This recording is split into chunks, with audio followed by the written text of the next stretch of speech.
Hello, నేను CS రావు. మూడు సింహాలను తల ఎత్తుకొని తిరిగేలా చేశారు విజయవాడ సిపి రాజశేఖర్ ఐపీఎస్. ఆయన న్యాయాన్ని, చట్టాన్ని కాపాడటానికి తన సహచర ఐపీఎస్ అయినా సరే అరెస్ట్ చేసి విచారిస్తూ ఉన్నారు. గతంలో మూడు సింహాల్ని తాడేపల్లి పంచన కట్టేసినటువంటి వాళ్ళు ఉన్నారు. అలాంటి వాళ్ళని కాదని, అలాంటి వాళ్ళకి బుద్ధి చెప్పేలా ఇప్పుడు విజయవాడ సిపి రాజశేఖర్ మూడు సింహాల పవర్ ఏంటో చూపిస్తూ ఉన్నారు. అందుకే ఊహించినటువంటి విధంగా అనూహ్యంగా ఐపీఎస్ సీతారామాంజనేయుల్ని అరెస్ట్ చేసి విజయవాడకి తీసుకెళ్లారు హైదరాబాద్ నుంచి. ఆయన గతంలో వైఎస్ఆర్ కాంగ్రెస్ పార్టీకి ఏ విధంగా ఒక కార్యకర్త మాదిరిగా వ్యవహరించారో పిఎస్ఆర్ సీతారామన్యుల గురించి వచ్చినటువంటి న్యూస్ని చూస్తే మనకు అర్థమవుతుంది. అనేకమైనటువంటి ఆరోపణలు పిఎస్ఆర్ ఆంజనేయుల మీద ఉన్నాయి. ఏపీపీఎస్సీ ఎగ్జామ్స్ విషయంలో కూడా ఆయన ఏ విధంగా అవకతవకలు పాల్పడ్డారనేది ఆ రోజు వచ్చినటువంటి న్యూస్ మనకు తెలుసు. రీకరెక్షన్ 2 సార్లు చేసి ఏపీపీఎస్సీ ఎగ్జామ్ని ఆయన అబాస్పాలు చేశారు. అక్కడ జరిగినటువంటి నియామకాలన్నీ అడ్డగోలు నియామకాలు. లాస్ట్కి న్యాయస్థానం కూడా తప్పుపట్టింది. అయినప్పటికీ ఆ నియామకాలు జరిగాయి. ఆ నియామకాల తాలూకు అధికారులు ఇప్పుడు కూడా పనిచేస్తున్నారు. అంటే అవకతవకలకు, అక్రమాలకు నిలయంగా ఏపీపీఎస్ని మార్చేశారు పిఎస్ ఆంజనేయులు అనేటువంటి ఆరోపణ తీవ్రంగా అప్పట్లో ఎదుర్కొన్నారు ఆయన.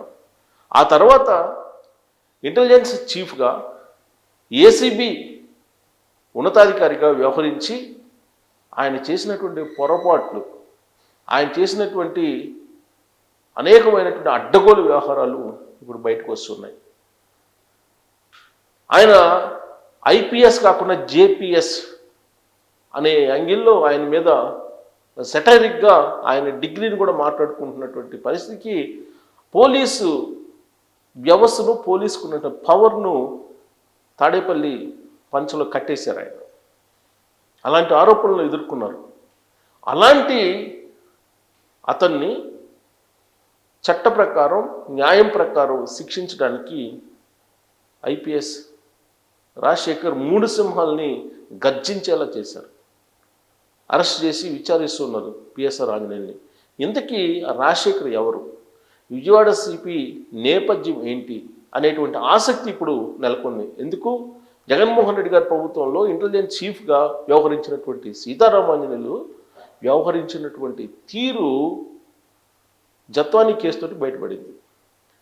తవ్వే కొద్దీ ఆయన చేసినటువంటి వ్యవహారాలను బయటకు వస్తున్నటువంటి క్రమంలో అలాంటి ఐపీఎస్ని అరెస్ట్ చేసి హైదరాబాద్ నుంచి విజయవాడకు తరలించినటువంటి రాజశేఖర్ ఐపీఎస్ ఆయన గురించి తెలుసుకోవాలని చెప్పి చాలామందికి ఆసక్తి ఉంది. అందుకే ఇప్పుడు ఆయన యొక్క బయోడేటా, ఆయన ప్రొఫైల్ ఏంటి, ఆయన ట్రాక్ రికార్డ్ ఏంటి, మూడు సింహాలకి గర్జించేలా పవర్ చూపించినటువంటి ఆయన నేపథ్యం ఏంటనేది మీకు వివరించేటువంటి ప్రయత్నం చేస్తాను.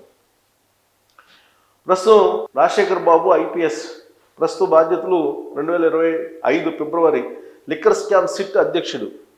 సిట్ వేశారు, ఆంధ్రప్రదేశ్ ప్రభుత్వం సిట్ వేశారు. ఆ సిట్కి ఇప్పుడు ఆయన ఇన్ఛార్జిగా ఉన్నారు. సిట్లో 6 ఉన్నతాధికారులు ఉన్నారు. ఆ 6 ఉన్నతాధికారుల్లో ఎవరు ఉన్నారు? మహిళల భద్రత కోసం క్రైమ్ హాట్స్పాట్లలో పెట్రోలింగ్ ప్రస్తుత బాధ్యతలు ఆయన, డ్రగ్ ఫ్రీ రాష్ట్రం లక్ష్యంతో నార్కోటిక్స్ నియంత్రణ బాధ్యతలను స్వీకరిస్తున్నారు ఆయన.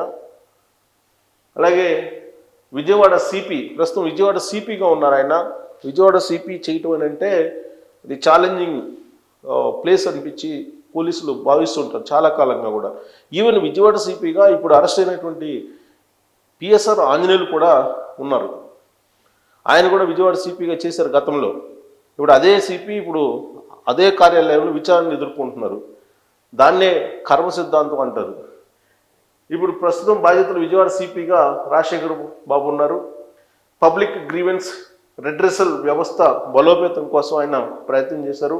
పబ్లిక్ గ్రీవెన్స్ రెడ్రెసల్ వ్యవస్థ బలోపేతం కోసం ఆయన చేసినటువంటి ప్రయత్నం పలువురి మన్నలను అందుకుంటుంది.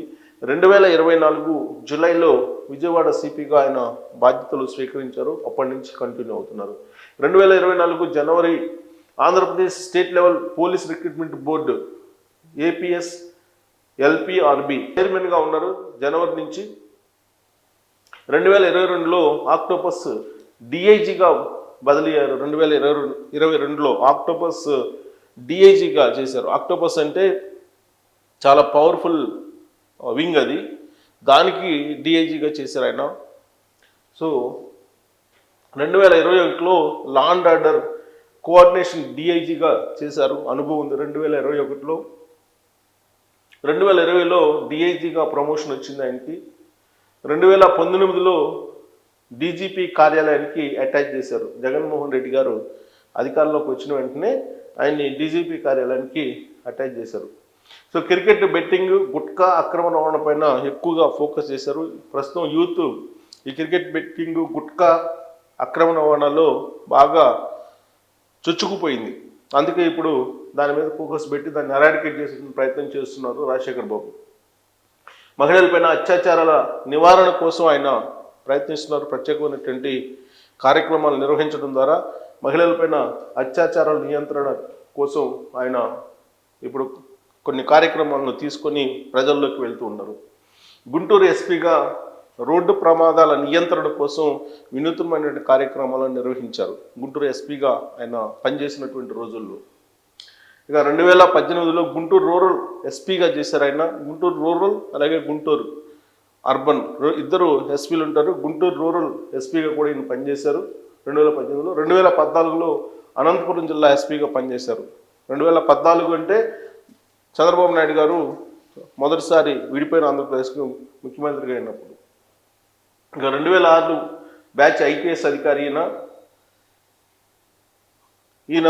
2006 ఐపీఎస్ అధికారిగా 2006లో బాధ్యతలు స్వీకరించి ఆయన కెరీర్ని ఛాలెంజింగ్గా తీసుకున్నారు. ఛాలెంజింగ్ తీసుకుని అంచెలంచెలుగా ఎదుగుతూ ఆయన ఎక్కడ కూడా తన కెరీర్లో బ్లాక్ స్పాట్ లేకుండా ఐపీఎస్ అంటే ఎలా ఉండాలి, చట్టాన్ని న్యాయాన్ని ఏ విధంగా కాపాడాలి, రక్షణ ఏ విధంగా చేయాలి, సమాజంలో ఉండేటువంటి రుగ్మతల మీద ఎలా పోరాడాలి, వీటన్నిటి మీద ఆయన అనేక కార్యక్రమాలు నిర్వహించడం ద్వారా తన చిత్తశుద్ధి ఏంటి సమాజం పట్ల అనేది అనేక సందర్భాల్లో ప్రూవ్ చేశారు. ప్రజాసేవకుడిగా ఉన్నారు ఆయన. సహజంగా ఐపీఎస్ ఐఏఎస్ కాగానే చాలామంది ప్రౌడ్ ఫీల్ అవుతుంటారు. కానీ ఇవాళ కూడా రాజశేఖర్ బాబు అది ప్రజాసేవ కింద, ప్రజాసేవ కోసం ఇచ్చినటువంటి పదవి కింద భావిస్తూ ఉంటారు. మూడు సింహాలు ఎక్కడైతే అన్యాయం జరుగుతుందో, ఎక్కడైతే అరాచకాలు జరుగుతుంటాయో అక్కడ గర్జిస్తాయి అని చెప్పి నిరూపించినటువంటి ఐపీఎస్ అధికారి రాజశేఖర్ బాబు. ప్రస్తుతం ఆయన పేరు ఎందుకు ప్రత్యేకంగా మనం చెప్పుకోవాల్సి వస్తుందంటే, పిఎస్ఆర్ ఆంజనేయులు అనేటువంటి ఒక సీనియర్ మోస్ట్ ఐపీఎస్ అధికారి, ఆయన డీజీపీ ప్రమోషన్ లిస్టులో ఉండాల్సినటువంటి అధికారి, జగన్మోహన్ రెడ్డి గారి తాడేపల్లి పంచలో ఉండి గతంలో ఆయన వ్యవహరించినటువంటి కార్యక్రమాలు ఒక్కొక్కటిగా బయటికి వస్తున్నాయి. వాటిని బయటికి తీస్తుంది కూడా రాజశేఖర్ బాబే. అందుకే ఆయన గురించి ప్రౌడ్గా ఐపీఎస్లు అందరూ కూడా మాట్లాడుకుంటూ ఉన్నారు. గతంలో రాజశేఖర రెడ్డి గారు అధికారంలో ఉన్నప్పుడు ఐఏఎస్ని జైలుకు పంపించారు. ఆ రోజున మైనింగ్ స్కామ్ జరిగింది. ఊబులాపురం మైనింగ్ స్కామ్లో ఐఏఎస్లు జైలుకి వెళ్ళారు, జైలు పాలయ్యారు. ఇప్పుడు జగన్మోహన్ రెడ్డి గారు 2019 నుంచి 2024 మధ్యలో ఐపీఎస్ని కొంతమందిని ఆయన ఏ విధంగా సొంత మనుషుల్లాగా వాడుకున్నారో అందరికీ తెలుసు. అందుకే దాని ప్రతిఫలంగానే ఎవరైతే సొంత మనుషుల్లాగా జగన్మోహన్ రెడ్డి గారికి వ్యవహరించారో, ప్రజా సేవకులు కాకుండా జగన్మోహన్ రెడ్డి గారి సేవకుల్లాగా వ్యవహరించారో వాళ్ళు ఇప్పుడు చట్ట ప్రకారం, న్యాయం ప్రకారం శిక్షను అనుభవించడానికి ఇప్పుడు సిద్ధంగా ఉన్నారు. అందుకే అరెస్టులు అవుతున్నారు. ఇప్పటికే అనేక మంది, డజన్ మందిని ఆల్మోస్ట్ వాళ్ళు లూప్ లైన్లో పెట్టారు. కొంతమందిని సస్పెండ్ చేశారు, మరి కొంతమందిని అరెస్ట్ చేసేటువంటి ప్రక్రియ స్టార్ట్ అయింది. పిఎస్ఆర్ ఆంజనేయులతోటి అరెస్టుల పర్వం స్టార్ట్ అయిందని చెప్పొచ్చు. ఇక నుంచి ఉండేటువంటి అరెస్టులన్నీ కూడా ఈ పోలీసు వ్యవస్థ ఏ విధంగా గతంలో అక్రమాలకు, అన్యాయాలకు పాల్పడిందో వాళ్ళకి బేడీలు వేసేటువంటి తరుణం ఆసన్నమైంది. దాంట్లో ఎలాంటి సందేహం అవసరం లేదు. ప్రజలకు విశ్వాసం కల్పిస్తూ రాజశేఖర్ బాబు వ్యవహరించినటువంటి తీరు ప్రశంసనీయమని చెప్పి అందరూ ఇప్పుడు ఆంధ్రప్రదేశ్లో మాట్లాడుకుంటున్నారు. 10 నెలలు అయినప్పటికీ కూడా ఆంధ్రప్రదేశ్లో అక్రమాలు అవినీతికి పాల్పడినటువంటి గత పాలకులను ఎందుకు మీరు శిక్షించట్లేదు, ఎందుకు మీరు ప్రశ్నించట్లేదని చెప్పి చాలామంది అనుకున్నారు. చంద్రబాబు నాయుడు గారు అతి మంచితనం అని చెప్పి మరికొంతమంది అనుకున్నారు. వీటన్నిటికీ సమాధానం పిఎస్ఆర్ ఆంజనేయుల్ని అరెస్ట్ చేయడంతో రాజశేఖర్ బాబు రూపంలో ఆంధ్రప్రదేశ్ సమాజానికి సమాధానం వచ్చిందని చెప్పి భావిస్తూ ఉన్నారు. మరి రాజశేఖర్ బాబు పిఎస్ఆర్ ఆంజనేయుల్ని అరెస్ట్ చేయడం అనేది సాహసమా, లేదంటే చట్ట ప్రకారం న్యాయం ప్రకారం ఆయన చేశారు, దాంట్లో పెద్ద విశేషం ఏముందని చెప్పి మీరు అంటారా? మీ అభిప్రాయం ఏంటనేది తెలియజేయచ్చు. Thank you.